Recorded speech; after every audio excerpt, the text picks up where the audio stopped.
Bien, hermano, buenas noches nuevamente con cada uno de ustedes. El día de hoy comenzamos el estudio de un nuevo libro al cual hemos denominado, bueno, el cual se denomina en la palabra de Dios Primera de Samuel, ¿no?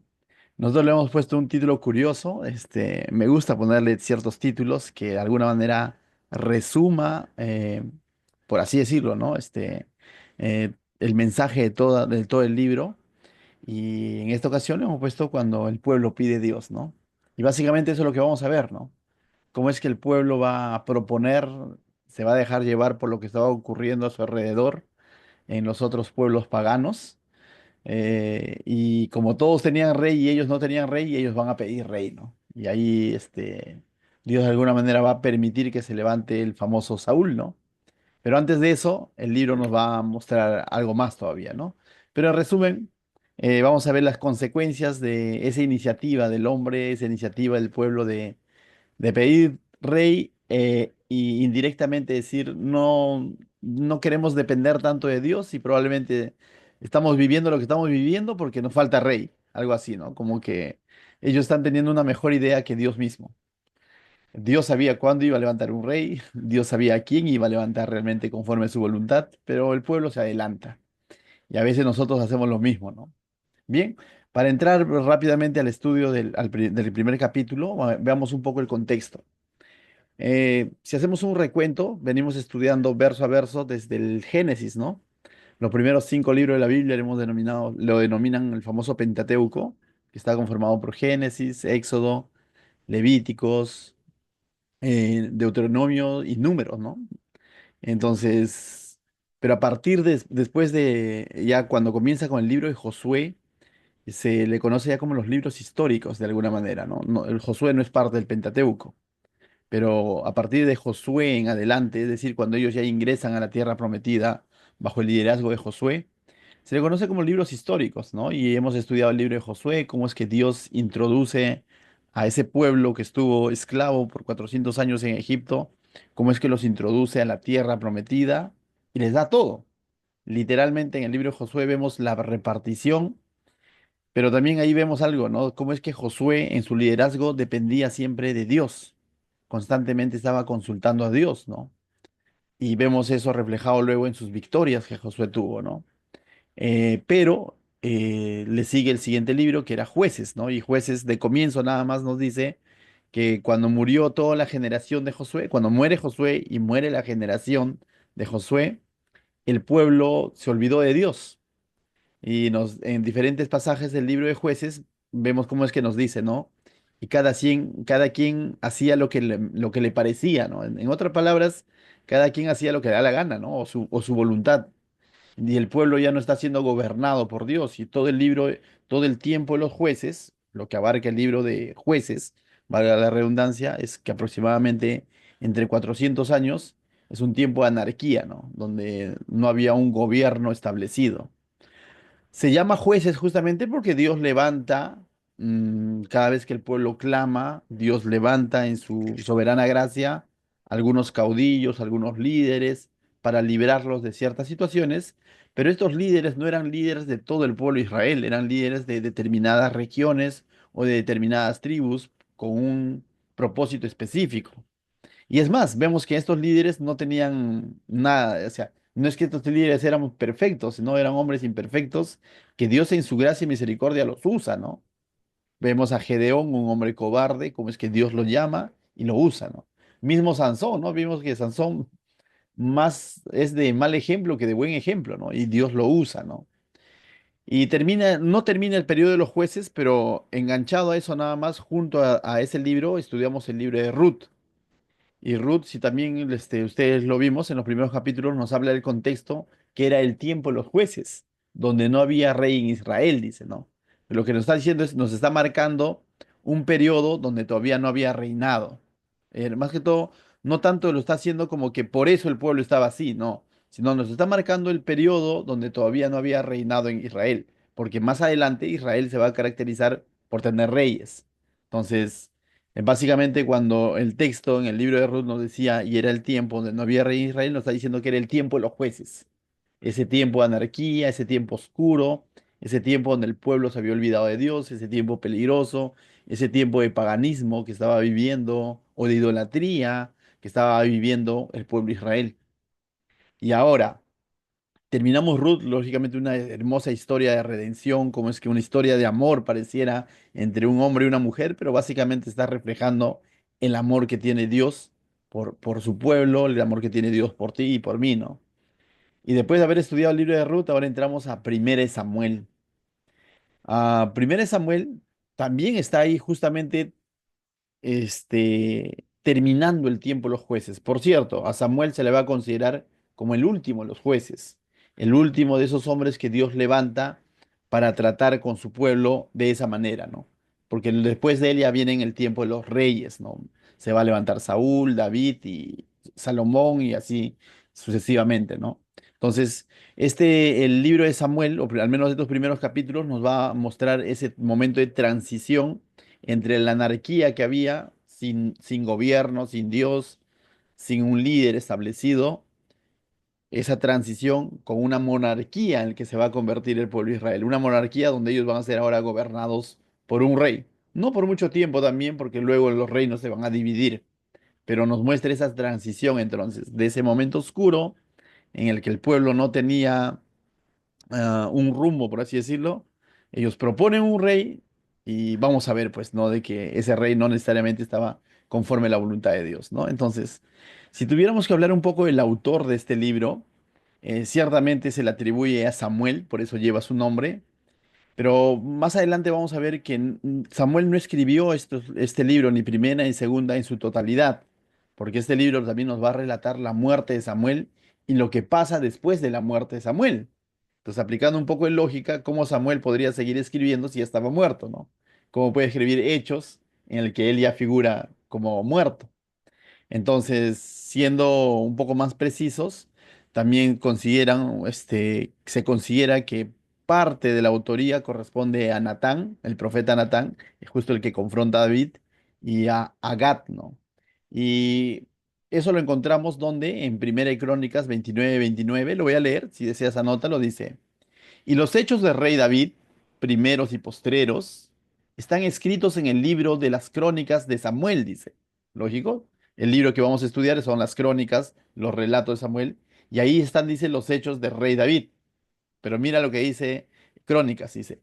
También dice en las crónicas del profeta Natán y en las crónicas de Gad el vidente.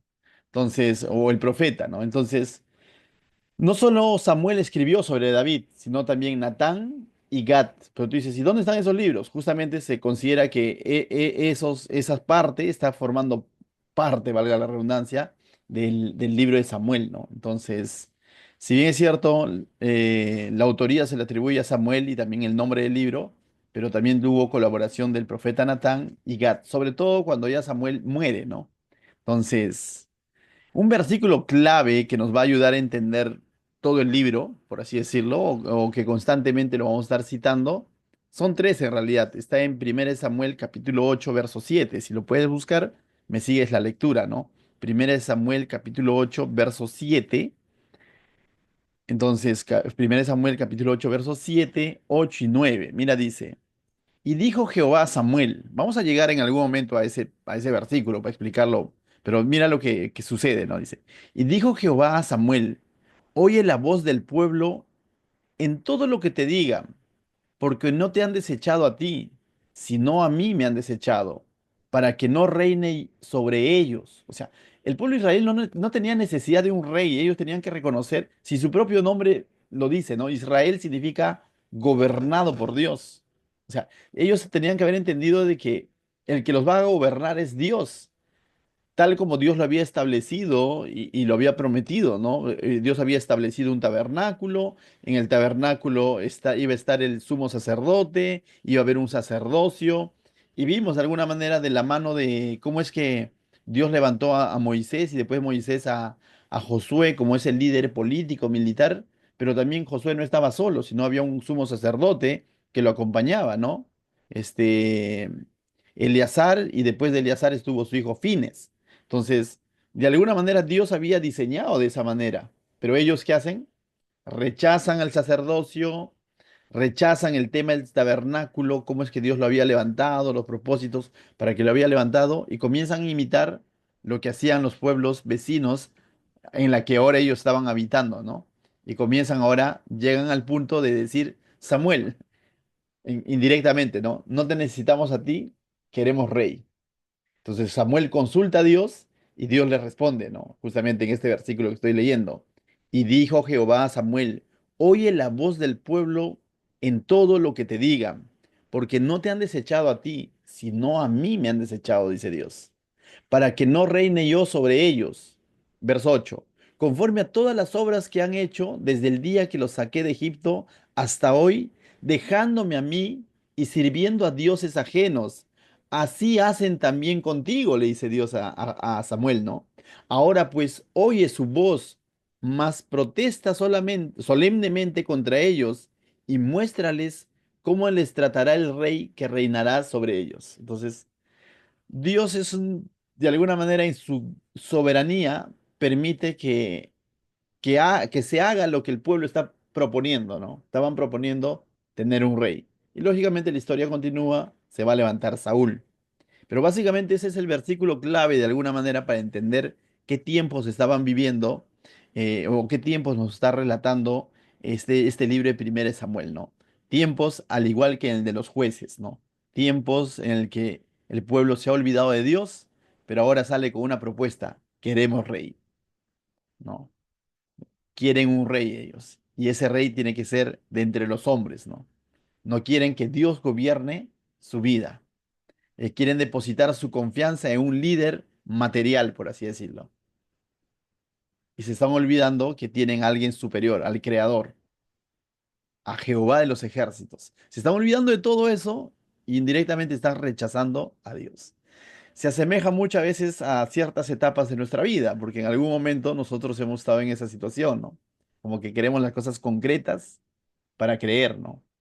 O como que encontramos estabilidad cuando tenemos algo concreto, pero cuando está como promesa, se nos hace difícil, ¿no? Pero la vida cristiana en realidad es una vida de fe, ¿no? Es una caminata de fe donde debemos de confiar en lo que Dios ha dicho, no tanto en lo que estamos viendo, ¿no? Nosotros como humanos somos ver para creer y Dios es cree y verás, ¿no? Cree y verás. Bien, entonces ya vamos a entrar ahora al capítulo uno. Ese es el contexto más o menos de este libro. Si tuviéramos que dividirlo, podríamos dividirlo en tres partes, todo el libro, ¿no? Básicamente la primera parte narra la vida de Samuel desde su nacimiento. Después de eso nos va a describir el reinado y la caída de Saúl, o sea, cómo es que Saúl llega a reinar y también a caer de su reinado.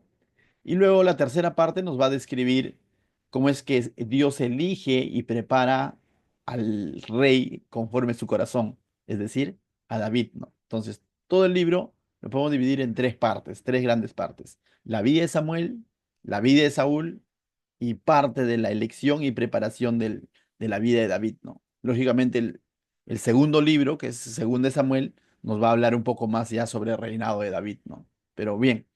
Entonces vayamos al capítulo uno, mis hermanos, ahora sí, verso a verso. Comienza con justamente con la historia de Samuel, cómo es que se dio el nacimiento de Samuel. Para eso vamos a ver algunos nombres claves. Dice verso uno: hubo un varón de Ramataín, de Sofín, del monte de Efraín, que se llamaba Elcana, hijo de Jeroán, hijo de Liu, hijo de Tohu, hijo de Suf, Efrateo. Y es interesante porque la Biblia cuando te pone estos nombres, está haciendo una especie de trazabilidad, como para que sepas de qué tribu viene. No voy a detener mucho en esto, pero si lo contrastamos esta información con Primera de Crónicas, capítulo 6, verso 16 al 30, que lo puedes ver luego por separado, vas a ver que Elcana, de quien nos está hablando aquí, este varón llamado Elcana, es descendiente o es una de las familias de Leví, ¿no? Entonces, es un levita, en otras palabras, ¿no? Es de la tribu de Leví. Pero aquí termina el texto, el verso uno diciendo que es efrateo. Es efrateo porque él estaba habitando en ese entonces en una región, en una ciudad que se encontraba en Efraín. Es similar, por ejemplo, a Jesús, ¿no? Jesús es de la tribu de Judá, ¿no? Y nació en Belén, pero lo conocían como Jesús de Nazaret, ¿no? No porque Jesús necesariamente haya nacido en Nazaret, o no porque Jesús de pronto realmente era de Nazaret, sino que Jesús vivió su infancia en Nazaret, ¿no? Y su infancia y juventud. Y sus padres, José, vivía en Nazaret, ¿no? Por eso lo conocían como Jesús de Nazaret. Pero Jesús era de la tribu de Judá y había nacido en Belén, ¿no? Entonces, algo similar está pasando con este hombre llamado Elcana, que es personaje clave en esta historia. Es de la tribu de Leví, es un levita en otras palabras. Y pastor, ¿qué es un levita? Es alguien que debería estar sirviendo a Dios en el tabernáculo, ¿no? O sea, es un levita. Pero este levita está viviendo, dice en este momento, le llaman como efrateo porque está viviendo en la tribu de Efraín. Entonces, ah, verso 2 dice, y tenía él dos mujeres. Entonces, ya ahí vemos ya el momento oscuro que está viviendo, ¿no? Continúa ese momento oscuro. Recordemos que aquí la Biblia nos está relatando las cosas tal como estaban sucediendo, pero no significa que Dios esté avalando todo lo que está sucediendo. Me dejo entender, ¿no? Vamos a ver hechos como en el caso de Sansón, ¿no? Nos evidenció, la Biblia es tan transparente que nos evidenció todos los defectos de Sansón, pero no significa que Dios avalaba todo lo que Sansón hacía, pero nos está describiendo cómo era Sansón y cómo era su vida, ¿no? De la misma manera, nos está describiendo ahora este hombre llamado Elcana, un descendiente levita que vive en la tribu de Efraín, y él tenía, dice, dos mujeres, ¿no? Esto hoy en día se le conoce como poligamia, ¿no? Entonces la Biblia nos lo está mostrando que esto era parte de la realidad de aquel entonces, pero no nos está avalando o no está diciendo que Dios avalaba esto, sino por lo contrario, está mostrando cómo estaba la sociedad de Israel, y siendo este hombre levita, cómo es que tenía dos mujeres. Y cada vez que la Biblia te muestra así personajes, por ahí dice, ¿no? También la Biblia dice que David tenía varias mujeres y todo eso. Si él tuvo, ¿por qué yo no? Dice. O sea, la Biblia te lo relata, pero no como aplaudiéndolo, qué bueno. No, la Biblia te lo relata como que era parte del pecado del hombre, ¿no? Era parte de esa realidad.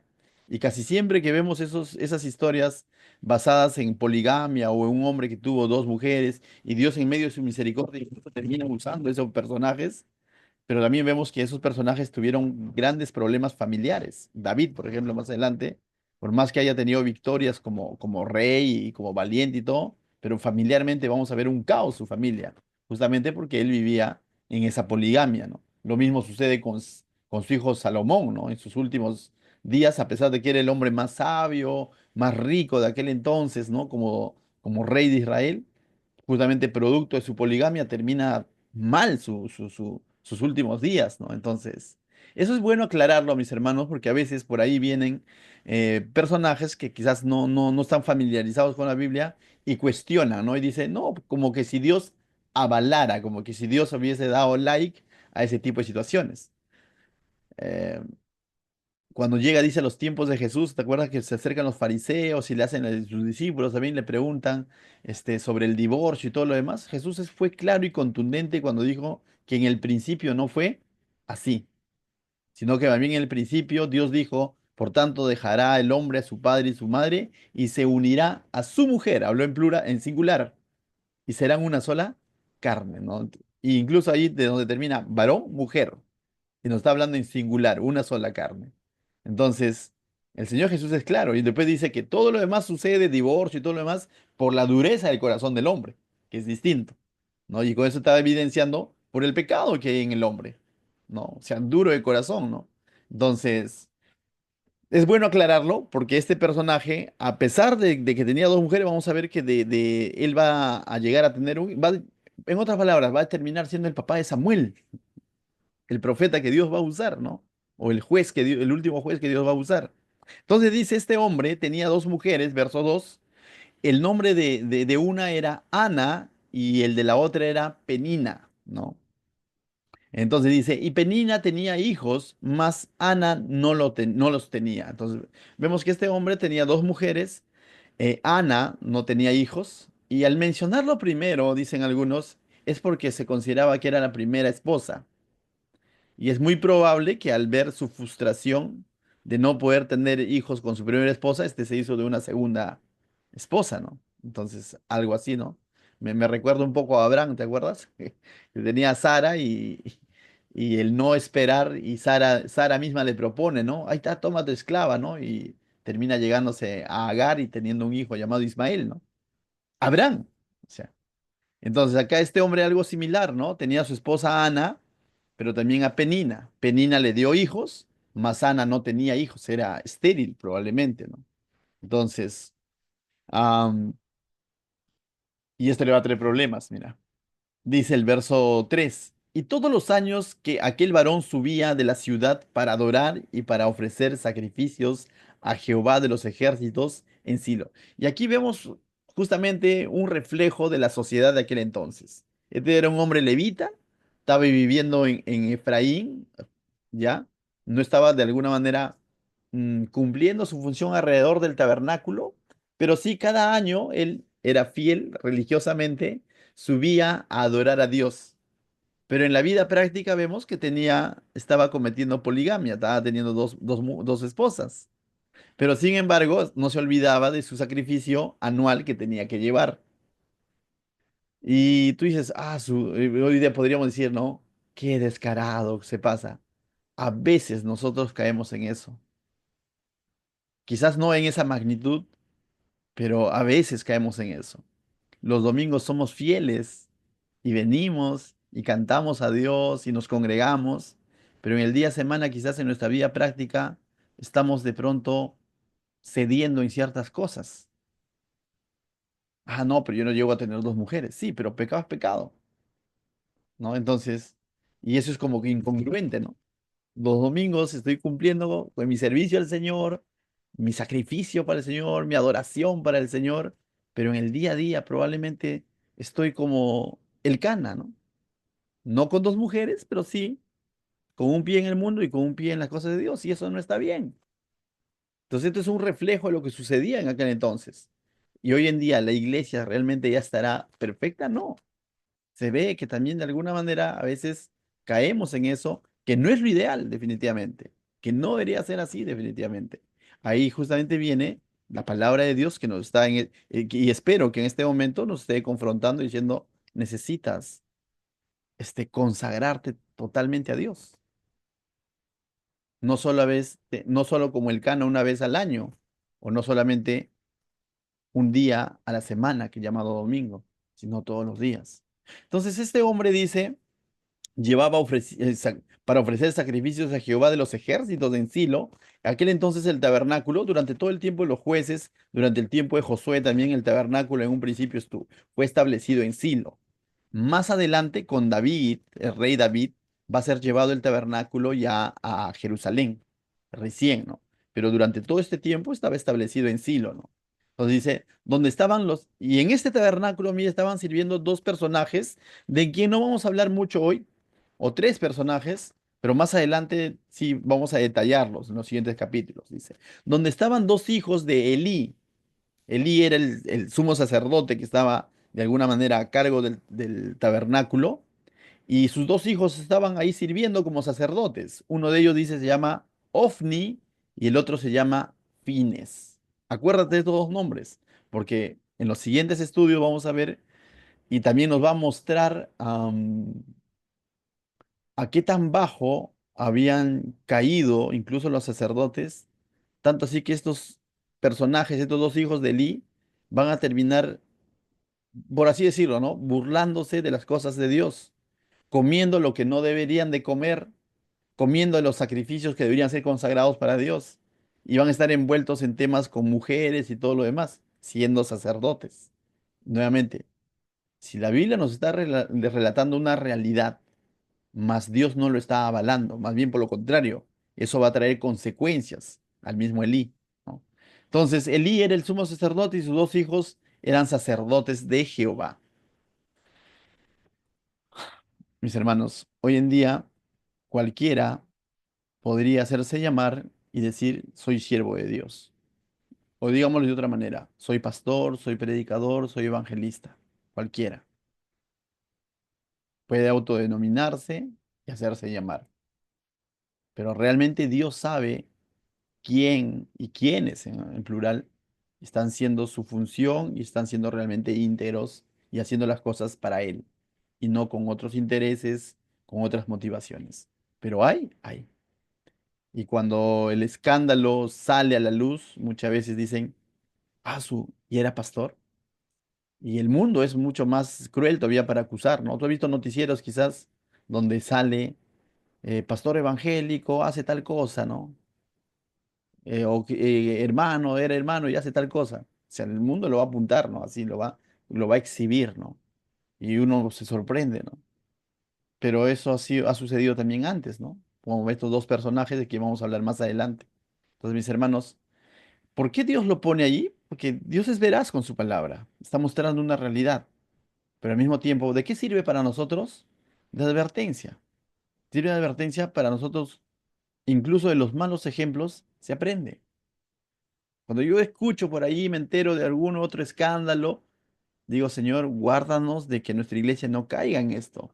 Ayúdanos y nos hace llevar a ser más dependientes de Dios, en no confiarnos, decir, mire que aquel que cree que está firme, que no caiga, dice la Biblia, ¿no? Entonces, tengamos bastante cuidado, ¿no? Estar sirviendo a Dios no es una garantía de integridad, ni de pureza, ni de comunión con Dios. El servicio tiene que ser como un fruto de eso, pero cualquiera puede maquillar su servicio. Es decir, hacer servicio a Dios no me hace más santo, pero si estoy viviendo una vida de santidad, voy a estar sirviendo a Dios. Ese es el orden correcto. ¿Ven? Verso 4 dice, cuando llegaban el día en el que el Cana ofrecía sacrificios, daba a Penina su mujer y a todos sus hijos y a todas sus hijas, a cada uno su parte. Pero a Ana daba una parte escogida porque amaba a Ana, aunque Jehová no le había concedido tener hijos. Entonces, acá hay algo que ah, aquí, bueno, no cambia en sí el mensaje central, pero aquí hay dos interpretaciones, ¿no? Cuando dice daba su parte, ¿no? Dice, mira, cuando llegaba el día en el que el Cana ofrecía sacrificios, daba a Pierina o a Penina, su mujer, y a todos sus hijos y a todas sus hijas, a cada uno su parte. Y uno dice, ¿cómo que le daba su parte?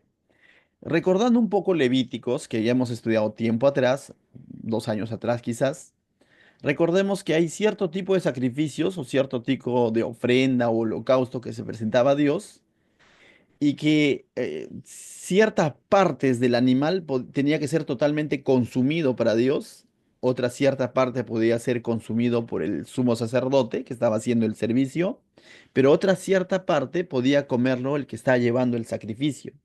Y esto básicamente era como ofrendas de paz, ¿no? O ofrendas de agradecimiento, en el que hablaba de una comunión entre Dios y el que estaba ofreciendo. No era un sacrificio expiatorio, nada de eso. El sacrificio expiatorio se quemaba totalmente. Pero en las ofrendas o holocaustos sí había cierto tipo de ofrendas donde podía ser, una parte era consumida, es decir, quemada para Dios, otra parte era consumida por los sacerdotes y otra parte consumida por el que llevaba el sacrificio. Entonces es muy probable que esta parte que justamente podía ser consumida por el que llevaba el sacrificio, en este caso el Cana, él estaba compartiendo con su mujer, con sus hijos, para que ellos tengan esa comunión, ¿no? Es muy probable, esa es una interpretación. Otra interpretación es de que simplemente les repartía parte del sacrificio a ellos para que ellos también presenten sacrificios a Jehová. Cual fuese la interpretación, no cambia el mensaje central, porque lo que nos está mostrando es básicamente de que cuando llegaba este momento, va a haber una Ana que aunque le daba doble porción, igual no se va a sentir bien por la burla de la otra mujer que recibía por ella y sus hijos que estaban ahí presentes, ¿no? Mira lo que dice el verso 6. Y su rival de Ana la irritaba, enojándola y entristeciéndola, porque Jehová no le había concedido tener hijos. Y hacía cada año, cuando subía a la casa de Jehová, la irritaba, por lo cual Ana lloraba y no comía. Entonces, básicamente creo yo es porque esa parte que les daban a su mujer y a sus hijos era ya la parte que tenían que comer, ¿no? Y Ana, a pesar de que recibía esta doble porción, Dice claramente, ¿no? Que le daba doble porción a Ana, o dice el verso 5 pero a Ana daba una parte escogida, disculpe, porque amaba a Ana. Este hombre amaba a Ana, pero al mismo tiempo había algo ahí, ¿no? Que Ana no podía tener hijos. Y le daba como una doble porción, ¿no? Y dice al final el verso 7 Ana, al ver la burla de la otra mujer, no comía, ¿no? Entonces, no terminaba, por así decir, de presentar todo ese momento de sacrificio, de paz con Dios, de celebración, porque era un tiempo de celebración de alguna manera, de gozar de esa comunión con Dios, ¿no? Por así decirlo. Bueno, yo digo comunión entre comillas, porque este hombre tenía una vida, en la vida práctica estaba viviendo una poligamia, ¿no? Pero bueno, religiosamente estaba cumpliendo con lo que Dios había establecido también, ¿no? Había establecido que suban con sus ofrendas y todo lo demás. Entonces, todo un caso. Entonces el verso 8 mira lo que sucede.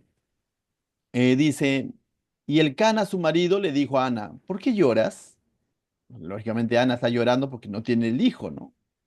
Dice, ¿por qué lloras? ¿Por qué no comes? ¿Y por qué está afligido tu corazón? ¿No te soy yo mejor que 10 hijos? Entonces, de alguna manera él muestra su preocupación por ella, pero al mismo tiempo está siendo insensible, porque Ana no está llorando porque él lo ame menos o no. Ana está llorando porque no tiene esa dicha de tener hijos. Y para el contexto, para el momento histórico en el que están viviendo, no tener hijo era como una tragedia, era como que de alguna manera estás pagando un pecado, como que la mano de Dios está sobre ti, como que te ha castigado por algo, ¿no? Era visto así, ¿no? De alguna manera. Porque el fruto del vientre es visto como una bendición. Y esta mujer no podía tener hijos. Entonces, esa era su frustración, ¿no? Y él le termina diciendo, ahí como que pecó un poco de amor propio, ¿no? Dice, ¿no te soy yo mejor que 10 hijos? Le dice, ¿no? Como que él poniéndose como algo que especial, ¿no? Entonces, bueno, a veces los hombres somos insensibles, ¿no? Y no comprendemos mucho el corazón de una mujer, ¿no? El corazón de un hombre y el de una mujer son totalmente distintos, ¿no? Y eso los que ya son esposos lo saben, ¿no? La mujer tiene un corazón para los hijos y el hombre también, pero a su manera, ¿no? Pero la mujer tiene un corazón para con sus hijos, ¿no? Y esta mujer no tiene hijos y tiene a otra mujer viviendo junto a ella que goza de hijos. Imagínate. Entonces esta mujer podría haber explotado contra el Cana, su marido, o podría haber explotado contra esa mujer que se burlaba constantemente. Pero mira lo que va a hacer Ana. Creo que va a tomar la mejor decisión. Verso 9 dice. Y se levantó Ana después que hubo comido y bebido en Silo, y mientras el sacerdote Elí estaba sentado, el sacerdote Elí estaba sentado en una silla junto a un pilar del templo de Jehová. No era un templo todavía, era un tabernáculo, tal como Dios había dispuesto a través de Moisés, ¿ya? El templo se va a construir más adelante por Salomón, ¿no? Entonces, pero dice, estaba Elí sentado ahí junto a un pilar del tabernáculo, en otras palabras, y dice, ella con amargura del alma oró a Jehová y lloró abundantemente. Considero que fue la mejor decisión que tomó. No desfogó con el Cana, su marido, no desfogó contra la otra mujer que estaba, que se burlaba, porque lo único que hubiese hecho es llenarse de más rencor y no iba a solucionar el problema, porque de alguna manera lo que le afligía era no tener hijo. Encarando al hombre no iba a llegar a tener un hijo, encarando a la otra mujer tampoco iba a llegar a tener un hijo. Ella acude a Dios y la Biblia nos dice, ella con amargura del alma oró a Jehová y lloró abundantemente. Verso 11. E hizo voto diciendo, Jehová de los ejércitos, si te dignares mirar a la aflicción de tu sierva y te acordares de mí y no te olvidares de tu sierva, sino que dieres a tu sierva un hijo varón. Yo lo dedicaré a Jehová todos los días de su vida, y no pasará navaja sobre su cabeza. ¿Te has dado cuenta que en este solo versículo se ha mencionado 3 veces sierva, es como ella se está viendo ante Dios. Y esta es una oración distinta a lo que hoy en día a veces se hace, ¿no? Ella no está ordenándole a Dios, está viendo a Dios por encima de ella, como su amo, como su dueño. Porque decir sierva, soy tu sierva, son palabras fuertes. Estoy diciendo, soy tu esclava, soy tu propiedad. Y le está diciendo, hizo voto diciendo, Jehová de los ejércitos, si te dignares, eso es como que, si es tu voluntad, mirar la aflicción, mirar mi aflicción. O sea, le está mostrando su necesidad, pero con reverencia, poniendo a Dios en su lugar, ¿no? Si te dignares, si fuese tu voluntad, y te acordares de mí, ¿no? No porque Dios olvida, sino en el sentido de si estás dispuesto a concederme, ¿no? Y no te olvidares de tu sierva. Dice, sino que dieres a tu siervo un hijo varón, y le pide, ¿no? Y es específica, sí, en su petición, pero distingamos esto, es una petición o es una oración de súplica, mas no está ordenando a Dios. No está diciendo, y declaro en el nombre de Jesús. Y en segundo lugar, se está sometiendo a la voluntad de Dios. Está dispuesta a aceptar, si Dios no se digna, no le va a dar. Y está diciendo, si te dignares. Entonces, pero hoy en día también se escuchan como que no le ordenan a Dios como si Dios tiene que estar obligado a hacerlo, ¿no? Y no voy a aceptar si es que de pronto no me concedes. No está diciendo eso Ana. Su oración en todo momento es de rendición, de reconocimiento, se está poniendo como sierva, está sometiéndose a la voluntad de Dios, pero sí está haciendo un voto. El voto que está haciendo dice, si me dieras un hijo varón, yo lo dedicaré a Jehová, es decir, a Dios, todos los días de su vida y no pasará navaja sobre su cabeza. El famoso voto del Nazareno o del Nazareo, ¿no? Y está diciendo, ese hijo te lo voy a entregar a ti, pero quería tener la dicha. Y yo digo, en este momento que ella está haciendo esta oración, no se está dando cuenta de la magnitud de la petición que está haciendo, porque esto va a desatar toda una historia. Ella está pidiendo por Samuel, quien va a ser ese hombre usado por Dios como profeta, como último juez, y que va a tener ese privilegio de ver o, a dos reyes de Israel, ¿no? Por un lado a Saúl, pero sobre todo por otro lado a David, ¿no? Entonces, pero todo comenzó cuando ella supo enfocar su situación que lo angustiaba. No fue contra el Cana, no fue contra la otra mujer me olvidé, Penina, ¿no? No fue contra ella, sino derramó su corazón con Dios. Mis hermanos, probablemente nosotros vamos a pasar momentos de aflicción, quizás no el no poder tener un hijo, pero cosas que nos afligen quizás y que durante años queremos hacerlo, déjaselo al Señor, ¿no? Ora al Señor, pero no le ordenes a Dios. Déjaselo en tus manos, ¿no? Derrama tu corazón. Y si hay cosas que te frustran, ¿no? Déjaselo al Señor, pero déjaselo a su voluntad. Eso es lo que hizo esta mujer. Verso 12. Mientras ella oraba largamente, oye, esto es otro interesante, oraba largamente delante de Jehová. No fue una oración, pues, ¿no? De 3 minutos y ya estoy queriendo que Dios cumpla, ¿no? Y mañana yo estoy pensando en un plan B, no, porque a veces también eso ocurre, ¿no? Le voy a pedir a Dios que sea lo que Dios quiere, dice, pero al día siguiente ya estoy pensando en un plan B. O ni siquiera al día siguiente. Minutos después de que he orado y estoy pensando en un atajo. No. Si realmente nosotros estamos confiando en Dios, entonces debemos ser consecuentes en nuestras oraciones, ¿no? Hasta que Dios responda, sea sí o sea no, ¿no? Y aceptar los no de Dios también. Y esta mujer dice, mientras ella oraba largamente delante de Jehová, Elí estaba observando la boca de ella, pero Ana hablaba en su corazón y solamente se movían sus labios y su voz no se oía. Y dice, y Elí la tuvo por ebria, ¿no? Es interesante cómo esta mujer no necesitaba tener una oración formal, yo que considero, personalmente considero que orar en voz alta o vocalizar lo que estamos pidiendo a Dios es bueno porque te ayuda a concentrarte en qué estás pidiendo, ¿no? Mientras no lo estés haciendo para exhibirte, ¿no? Si no lo estás haciendo porque, Señor, necesito esto, y eres específico en tu petición, amén, hazlo, ¿no? Pero tampoco es la regla, ¿no? Esta mujer está prácticamente murmurando ahí, ¿no? Moviendo sus labios, pero dice, pero hablaba en su corazón. Y ese hablaba en su corazón solo puede ser oído por Dios, porque Elí no lo oyó, pero Dios sí oyó ese hablar en su corazón, ¿no? A veces se ponen reglas como que tienes que orar en voz alta, sí o sí, para que Dios te escuche. No, Dios no es sordo. O sea, no está mal orar en voz alta, mis hermanos. No está mal vocalizar nuestras peticiones. Es más, ¿no?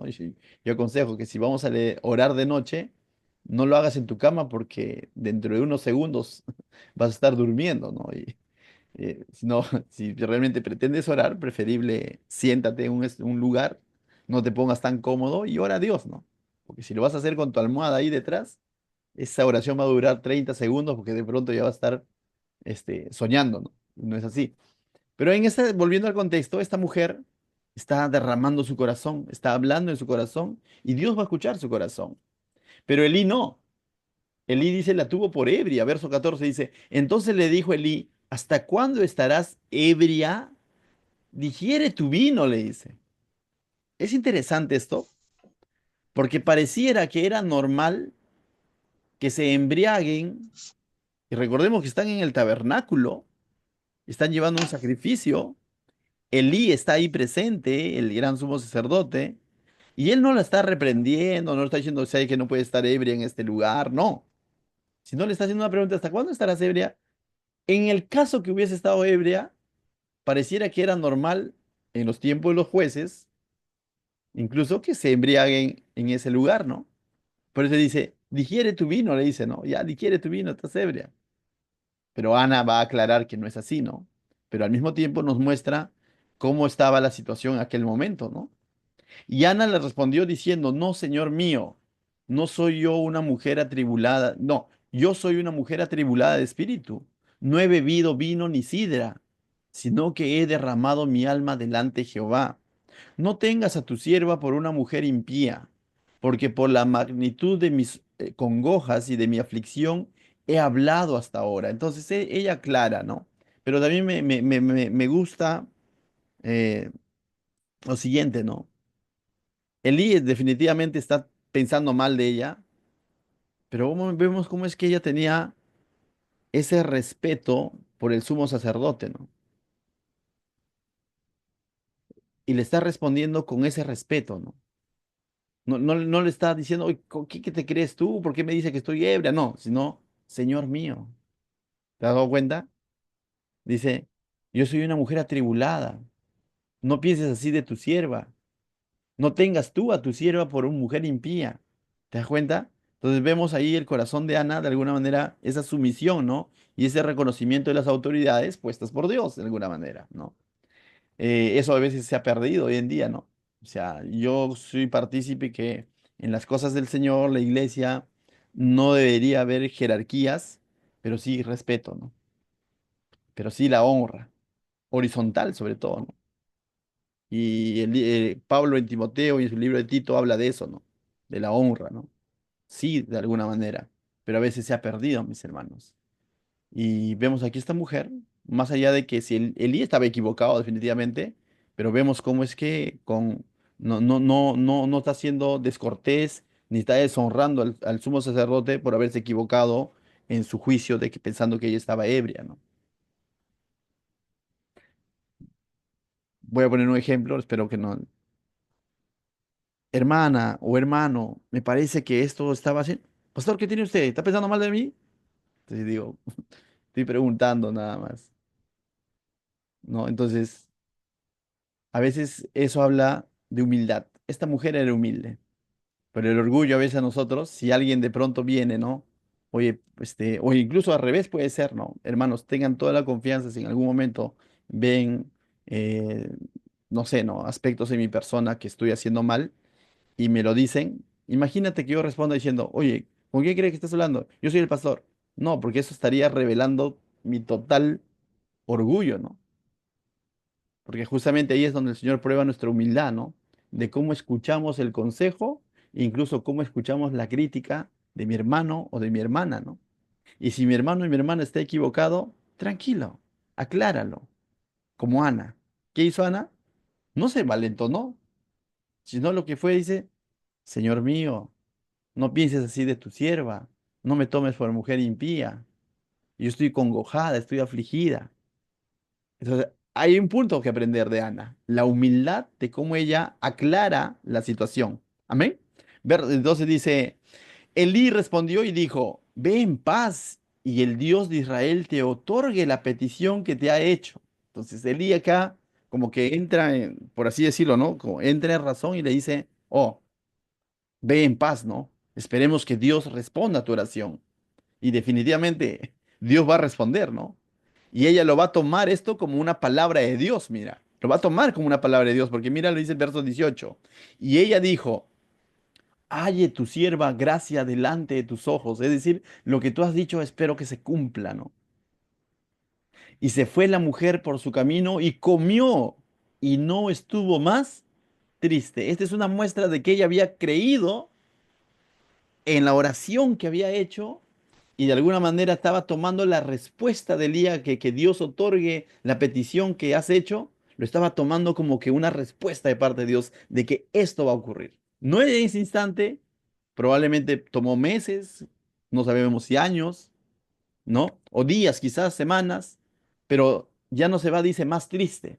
Su semblante cambió. Mis hermanos, una buena terapia es que cuando estamos afligidos o sobre preocupados, dobla rodillas, déjaselo al Señor y de ahí despreocúpate. Y que se note en tu semblante que realmente estás confiando en Dios. Pero a veces oramos a Dios, pero seguimos con angustia. Y esa angustia es como un sinónimo de incredulidad, ¿no? No le estoy creyendo que Dios me va a ayudar. Señor, ayúdame. Y sigo ahí estresado, ¿no? Si le has dicho que te ayude, créele que te va a ayudar. Ya le dejaste en sus manos. Amén. Continuamos, dice. Ah, verso 19, entonces dice, y levantándose de mañana, adoraron delante de Jehová y volvieron y fueron a su casa en Ramá. Y Elcana se llegó a Ana, su mujer, y Jehová se acordó de ella. Es interesante. Básicamente cuando dice Elcana se llegó a Ana, es decir, que tuvieron relaciones como esposos, y Jehová se acordó de ella, es que Dios respondió esa petición que había hecho ella. Aconteció que al cumplirse el tiempo, creo yo los 9 meses, después de haber concebido a Ana, bueno, Ana llega a concebir, pero dice, dio a luz un hijo y le puso por nombre Samuel. Y ahí está el famoso Samuel, ¿no? Diciendo, por cuanto lo pedí a Jehová. Ana está reconociendo que esto es fruto de Dios, que es una respuesta clara de Dios, que este hijo se lo está dando Dios. No se lo está atribuyendo a Elcana, ni que métodos que haya tomado ella, no. Esto es una respuesta de Dios. Dios me está dando esa dicha ahora de tener un hijo. Y a su hijo dice, lo llamó Samuel. Verso 21.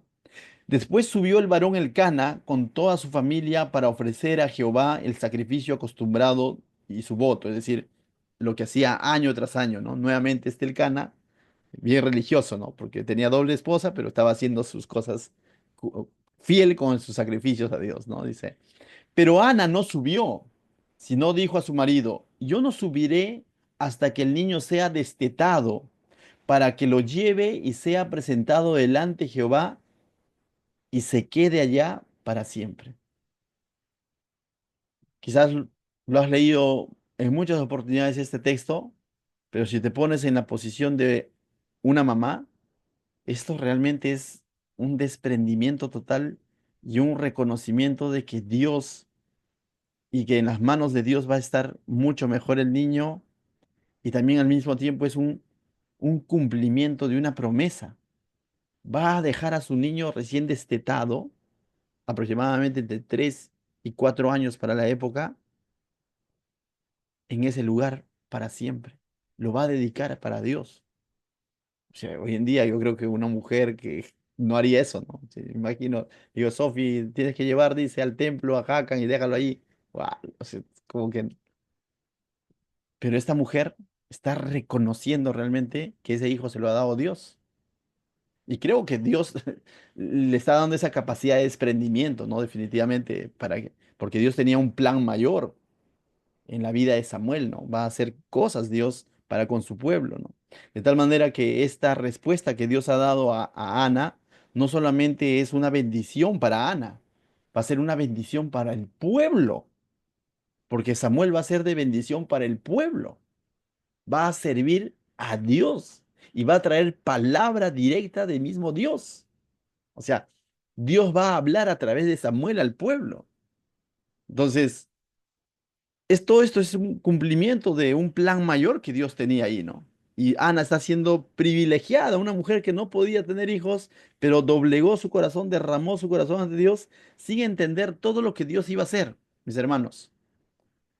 Si en algún momento pasamos por alguna aflicción, alguna necesidad, y tú lo dejas en las manos de Dios, tú no sabes de cuánta bendición va a ser cuando Dios responda. No solo va a ser de bendición para ti, es muy probable que va a ser de bendición para muchas otras personas más.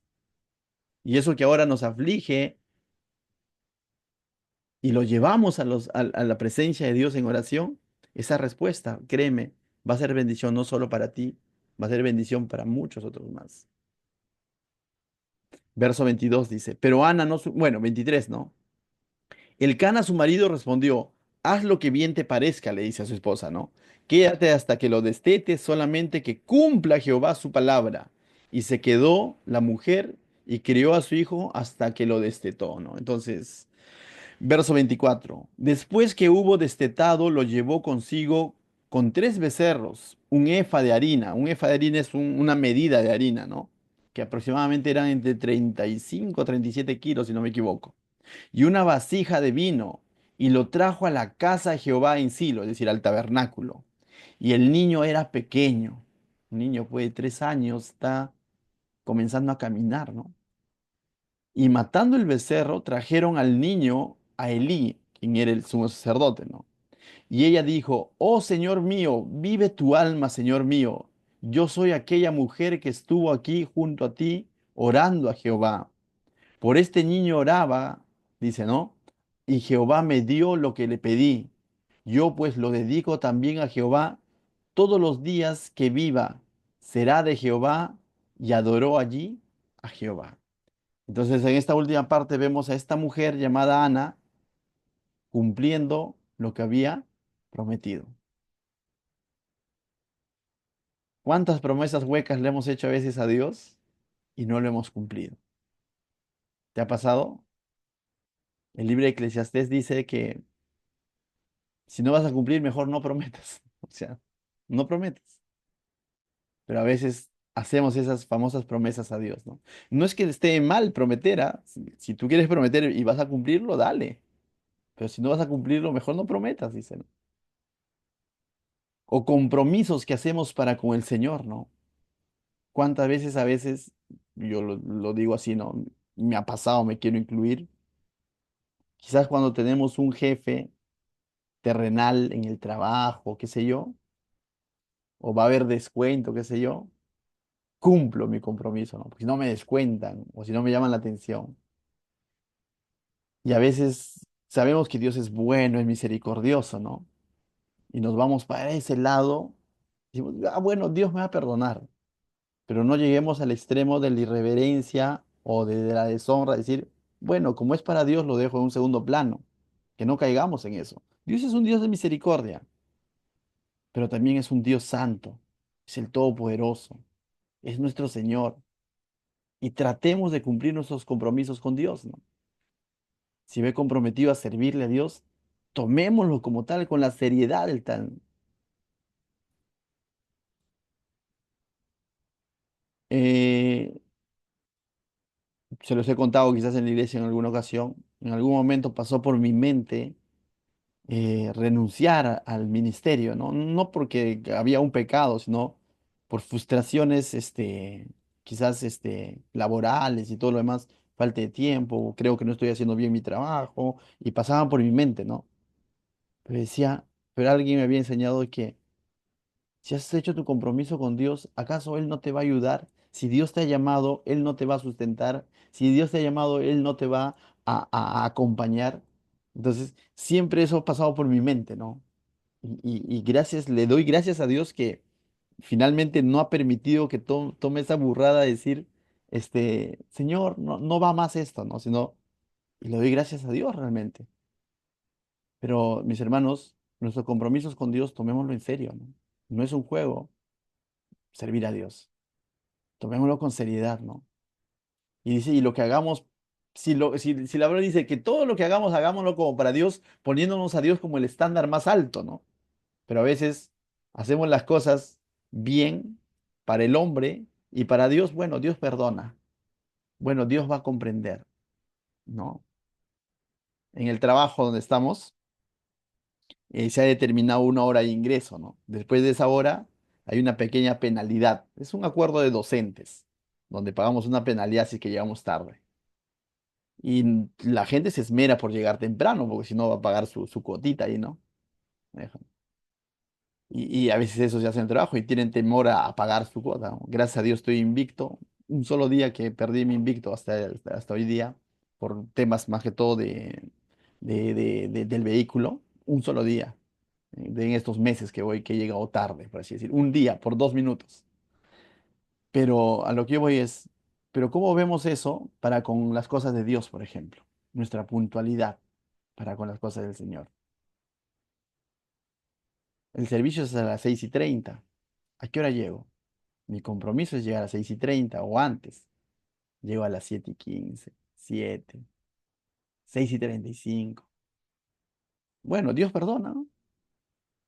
Y a veces eso no está bien, porque Dios es Dios de misericordia.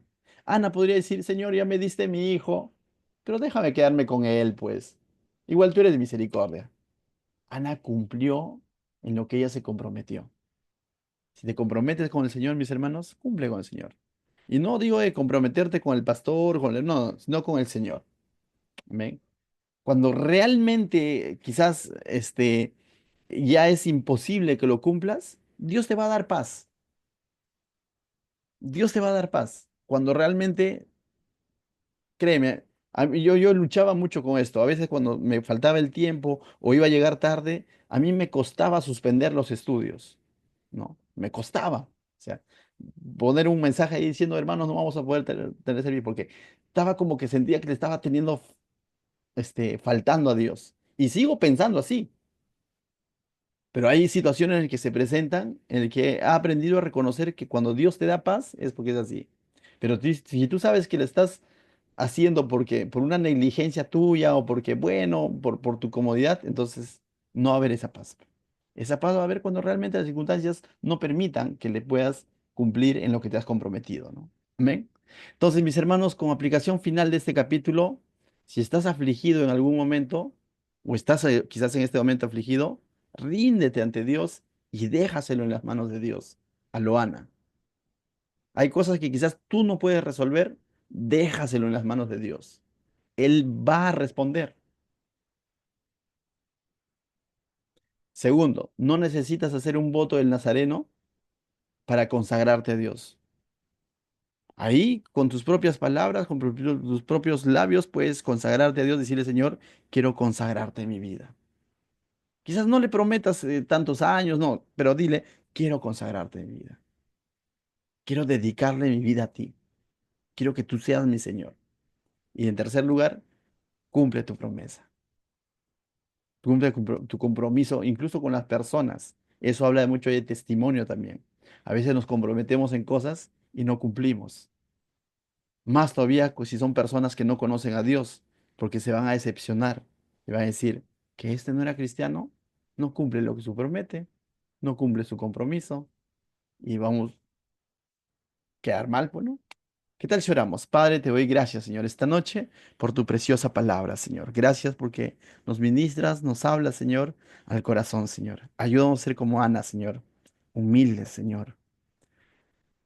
Que en todo momento se reconoció como sierva, Señor. Tuvo razones suficientes quizás para explotar y con medio mundo, Señor, pero decidió comerse todo eso, esa frustración y dejarlo en tus manos, Señor.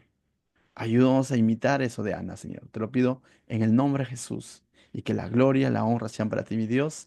Amén.